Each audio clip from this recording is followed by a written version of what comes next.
Following the bombing of Pearl Harbor, the United States signed a formal declaration of war against the Axis powers and formed a military alliance with Great Britain. In doing so, the United States now had to prepare itself militarily, economically, industrially, and socially for the conflict. After the Japanese attack on Pearl Harbor, many Americans readily volunteered to fight the Axis powers. Many young men saw this as a rite of passage to manhood after hearing how their fathers had participated in the First Great War. However, even with 5 million volunteers, the selective service draft was expanded to enlist another 10 million soldiers into the armed forces. New soldiers would have 8 weeks of basic training and then ship out to fight for their country. In addition to expanding the number of soldiers, the United States also expanded the military to allow for female participation. Many branches of the U.S. military created female divisions, such as the Women's Army Auxiliary Corps, which was established in 1942. More than 13,000 women enlisted on the first day, and by 1943, after thousands of women had enlisted, the Army dropped the auxiliary status. The women of the Women's Auxiliary Corps would work as nurses, radio operators, electricians, and pilots. However, they would not serve in combat. The Women's Auxiliary Corps would remain a separate branch of the Army until 1978, when male and female forces were integrated. America during the 1940s was still a country that was plagued in many areas by racism, discrimination, and in some places segregation. African Americans were actively fighting for their rights at home. However, 1 million African Americans also took part in the World War II effort. In the military, African Americans would live and serve in segregated units and groups, and were mostly limited to non-combat roles. However, by 1943, African American units such as the Tuskegee Airmen would fight amazingly for the United States. The Tuskegee Airmen had impressive military victories over German forces throughout the Italian campaign. Other African American units, such as the 92nd Infantry Division, nicknamed the Buffaloes, would also have tremendous successes in combat. Japanese American units would also fight proudly for our country. Many Japanese Americans felt the same anger at the Empire of Japan and the Axis powers, as did soldiers of non-Japanese descent. They volunteered quickly to fight for their country. The Army created the 100th Battalion, which consisted of 1,300 Japanese American soldiers. The 100th Battalion would see brutal combat and would become to be known as the Purple Heart Division. Later, the 100th was merged to become the all-Japanese 442nd Regimental Combat Team. It would go on to be the most decorated unit in U.S. history. American industry would also have to rise to support the war effort. The rise in industry was a much-needed final boost to the American economy following the Great Depression. World War II and the need for labor would officially and finally pull the United States out of economic depression. Industry would have to respond by switching existing factories to production of defense goods or creating new defense facilities altogether.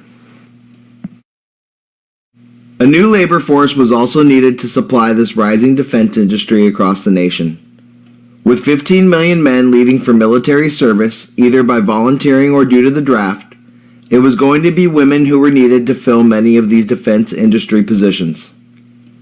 During World War II, many women would go to work for the first time in their lives. They would be performing jobs and tasks that involved machinery and tools, and were primarily positions that were filled by men.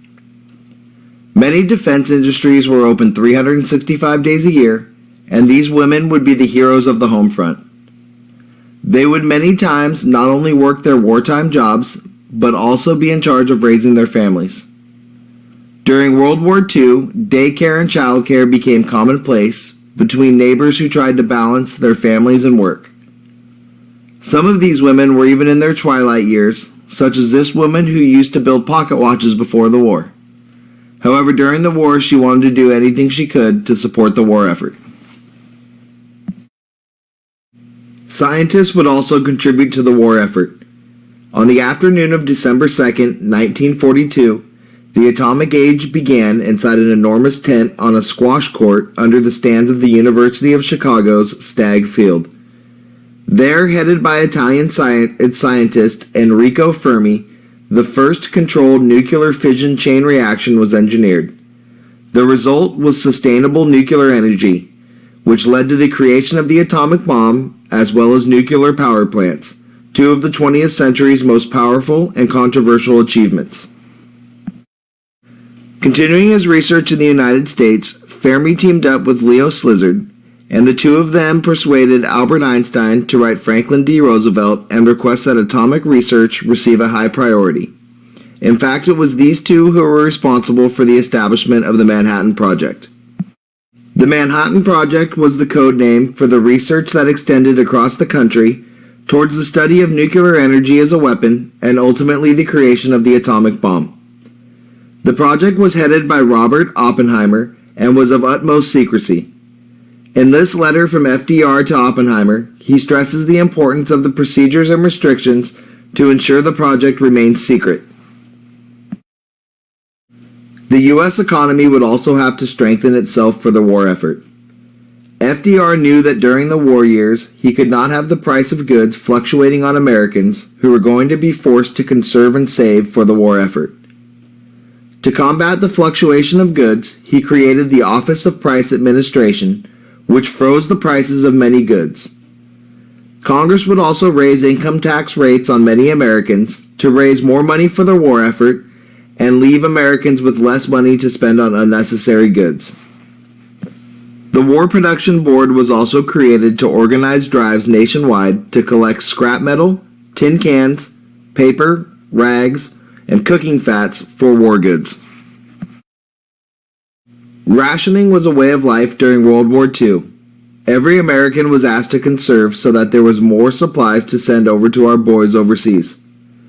Rationing took many different forms. To conserve foods, many people planted victory gardens so they had to buy less at the market.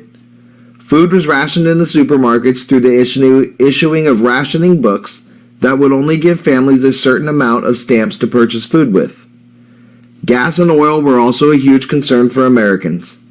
To combat this, many Americans joined carpools or rode bikes to try and save money for the war effort.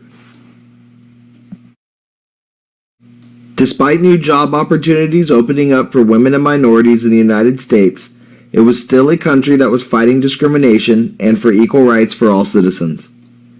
During the 1940s, civil rights protests and clashes would rise across the country.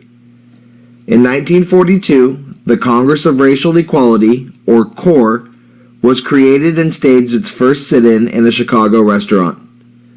In 1943 in Detroit, a fight between whites and blacks sparked a three-day fight that ended with President Roosevelt having to send in federal troops to restore order.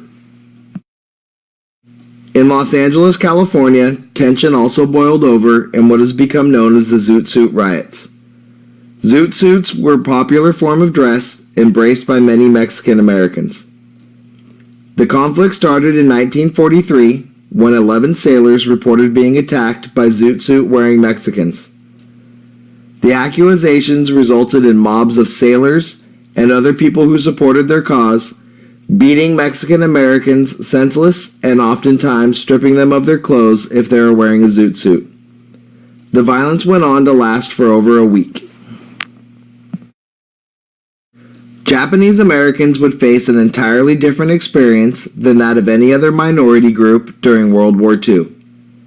In 1942, following the bombing of Pearl Harbor, President Roosevelt passed into law Executive Order 9066, which called for the internment of Japanese Americans for the duration of the war.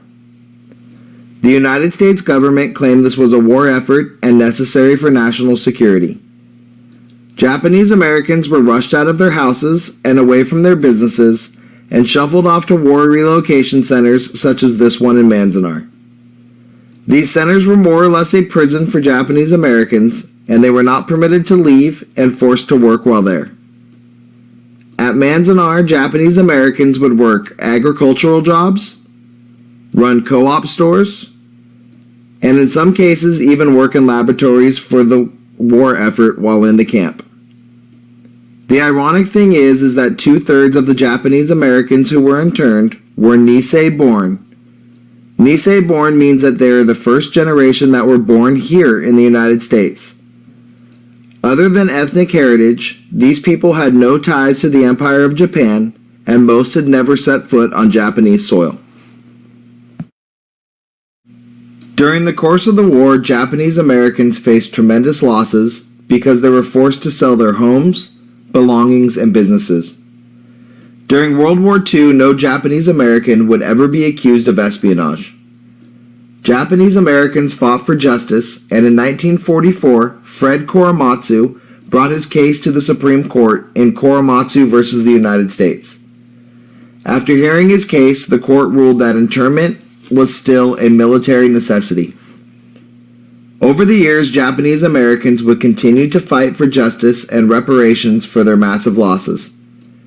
In 1965, Congress authorized spending $38 million in reparations. However, this was only 1/10 of the Japanese losses. Japanese organizations would continue to fight, and while he was president, Ronald Reagan signed a bill promising $20,000 to those who were interned.